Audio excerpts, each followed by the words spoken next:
সালাম আলাইকুম। আজকে আমি ৭ই নভেম্বর ১৯৭৫ নিয়ে আমার কথা বলবো। খুব সংক্ষেপে বলছি, আমি টেরবাগলে ওই সময় শেরেবাংলা নগরে বিদ্রোহ শুরু হয়েছে। আমাদের র্যাঙ্ক খুলে ফেলা হলো, সিও তার কমান্ড হারালেন। আমাদেরকে, বিশেষ করে আমাকে গুলি করার জন্য আমার ইউনিটের বিপ্লবী সৈনিক সংস্থার একজন জেসিও খায়ের, তিনি তার সাব মেশিন গান কক করলেন আমাকে গুলি করার জন্য। ওই সময় আমাদের সুবেদার মেজর নজরুল সাহেব, তিনি এসে সুবেদার খায়ের সাব মেশিন গানের ব্যারেলটা চিপে ধরে বলেন, খায়ের খবরদার। ক্যাপ্টেন ফজলুর রহমান আমাদের ব্যাটালিয়নের প্যারেড অফিসার, উনি যদি আসতে 1 মিনিট দেরি করতেন তাহলে আমাকে আজকে জীবিত থাকতে হতো না। মৃত্যুকে আমি কাছে থেকে দেখেছিলাম, মৃত্যু কাকে বলে, কিভাবে মানুষের মৃত্যু হয়।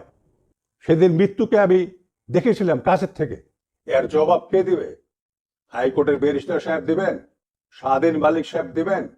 যে 30 জন অফিসার নিহত হয়েছেন তার জবাব কি স্বাধীন মালিক সাহেব দিবেন? অনেক ধন্যবাদ আপনাদেরকে। সালাম আলাইকুম।